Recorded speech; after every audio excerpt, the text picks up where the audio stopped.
Hello students. पिछले video में हमने कुछ एक्सपोनेंट के टर्म में कुछ चीज़ें पढ़ी थी और आज हम एक्सपोनेंट से रिलेटेड कुछ ऑपरेशन के बारे में स्टडी करेंगे। ठीक है ना। एक्सपोनेंट को कैसे सॉल्व करते हैं, क्या होता है, कैसे होता है, अगर एक्सपोनेंट को मल्टीप्लाई किया जाए, डिवाइड किया जाए तो कैसे किस तरह के ऑपरेशन आपको देखने को मिलते हैं। ठीक है। उससे पहले मैं आपको कुछ चीज़ें बता दूं।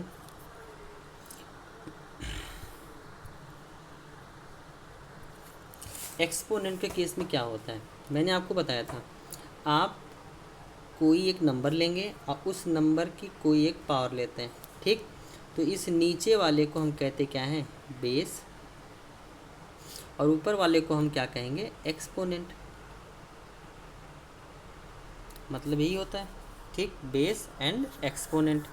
ठीक है ना। एक्सपोनेंट जब मैं आपको स्टडी करा रहा था तो उस टाइम मैंने आपको ये चीज़ें बताई थी। ठीक है। अच्छा, कुछ और भी चीज़ें हो सकती हैं। जैसे एग्जांपल दूँ मैं आपको, मैं लिखता हूँ 5⁻3। तो इसका सीधा सा मतलब होता था 5 को कितने टाइम्स मल्टीप्लाई करना है, 3 टाइम्स। यही होता था ना। अच्छा, सेकेंड थिंग की अगर मैं बात करूँ, अगर किसी एक्सपोनेंट में नेगेटिव नंबर हो, जैसे मेरे को -2 है, तो इसका मतलब क्या है, इसका मतलब है कि आपको इसे 1 अपॉन करके, ये बेस कितना है 5 को, पावर कितनी थी -2, जब आप 1 अपॉन कर देंगे तो पावर को पॉजिटिव कर लेते हैं, मतलब 5 × 5 लिख देंगे। ठीक, मैं लिखूँ 3 की पावर -3, इसका क्या मतलब है 1/3 की पावर 3 है। मैं लिखूँ 4 की पावर -2, तो इसका क्या मतलब है, इसे क्या लिखते हैं 1/4 की पावर 2। ठीक, और इसको आप एक्सपेंड भी कर सकते हैं, 1/3 × 3 × 3 मल्टीप्लाई कर लीजिए, कितना आ गया 1/27। ठीक, सॉल्व कर सकते हैं। तो अगर पावर पॉजिटिव है तो आपको उतने टाइम्स मल्टीप्लाई करना है, अगर पावर नेगेटिव है तो आपको 1 अपॉन करके उतने ही टाइम्स मल्टीप्लाई कर देना होता है। ठीक, तो यहाँ से आपका एक रिजल्ट निकलेगा a⁻m is equal to 1/a⁻m आप लिख सकते हैं। ठीक, जैसे 2 की पावर -3 को आप क्या लिख सकते हैं, 1/2 की पावर 3। इसको आप सॉल्व कर दीजिए तो 1/2 × 2 × 2 × 2, ये देखिए कर दिया हमने, कितना आया 1/8 आ गया। ठीक है ना। अच्छा, कुछ बेसिक लॉज होते हैं, उसको आपको स्टडी करना है। जैसे मैं कहूँ आपके पास एक नंबर है एक एक्सपोनेंट के फॉर्म में लिखा हुआ है x⁻m है और दूसरा x⁻n है। अगर आपको मल्टीप्लाई करना है तो आप ध्यान दीजिए, इसको क्या लिख सकते हैं, x⁻, मल्टीप्लिकेशन के केस में एक्सपोनेंट को हम क्या कर लेते हैं, ऐड कर लेते हैं। बस ध्यान इतना देना है कि बेस क्या होना चाहिए, सेम होना चाहिए, और मल्टीप्लिकेशन होना चाहिए। जैसे 2⁻³ इंटू 2⁻⁴ क्या हो जाएगा, ये बेस सेम है तो पावर क्या होंगी, ऐड हो जाएंगी। 2⁻³ + 4 कितना हो जाएगा, 2⁻7। आंसर कितना हो जाएगा, आप मल्टीप्लाई कर सकते हैं। ठीक, 2 × 2 × 2 × 2 करके। ठीक, ऐसे ही मैं आपको रिकॉल करा दूं फिर से, x⁻m + x⁻n है, तो आप इसको नहीं लिख सकते x⁻m + n, ये नहीं होगा। ठीक, जब यहाँ पर मल्टीप्लिकेशन का साइन होगा उस केस में आप ये चीज़ें लिख सकते हैं। ठीक है ना, तो ध्यान रखिएगा।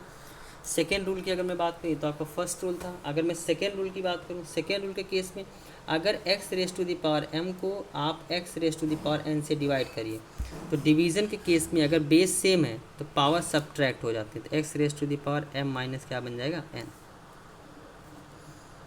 ठीक है, कर लेंगे एग्जाम्पल तो मैं आपको 2⁻4 अपॉन 2⁻3 कैसे करेंगे, बेस सेम है तो 2⁻, एक्सपोनेंट क्या कर देंगे आप, सब्ट्रैक्ट 4 - 3, तो क्या होगा 2⁻1, कितना आएगा 2।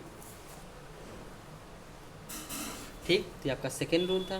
फर्स्ट रूल मैंने आपको बता दिया, मल्टीप्लिकेशन वाला केस हो गया।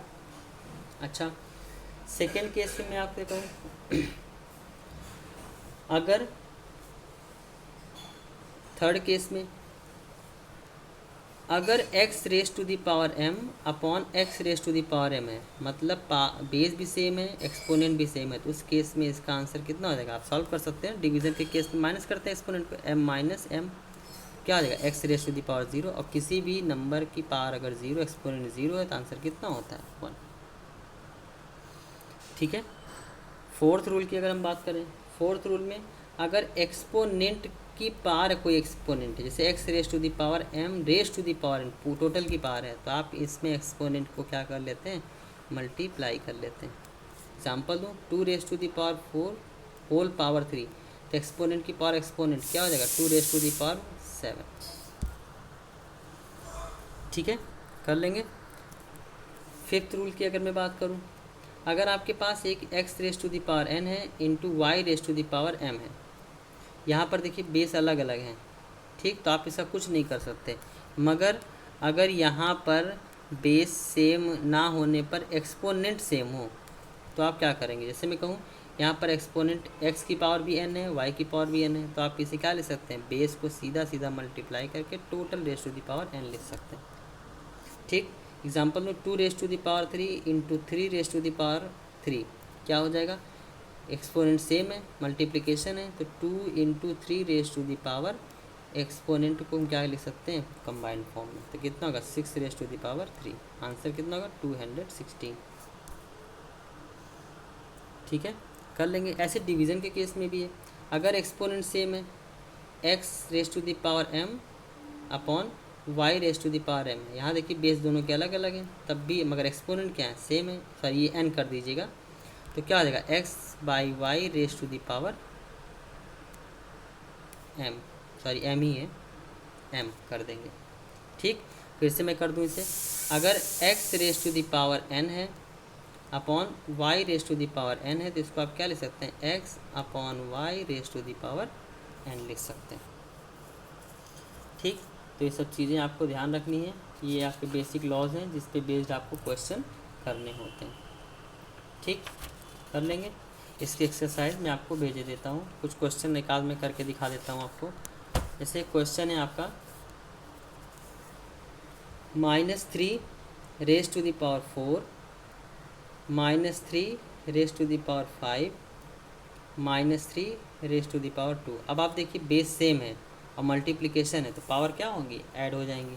क्या करेंगे? -3 रेस टू दी पावर 4 + 5 + 2। ठीक, तो कितना हो गया? -3 रेस टू दी पावर 9 11।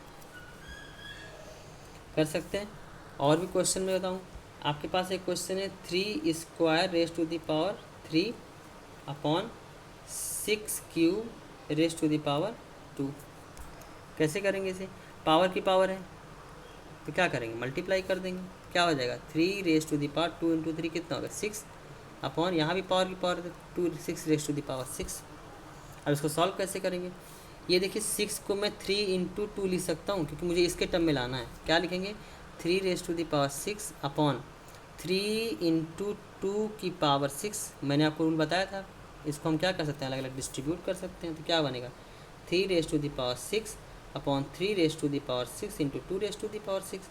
अब देखिए ये सेम हो गया, कट गया, तो क्या बचा? 1 upon 2 raise to the power 6। ठीक, कर सकते हैं। तो आपको इसी तरह से क्वेश्चन को करने होंगे। ठीक, अगर कहीं पर आपको किसी नंबर की पावर 0 तो उसका आंसर क्या होता है?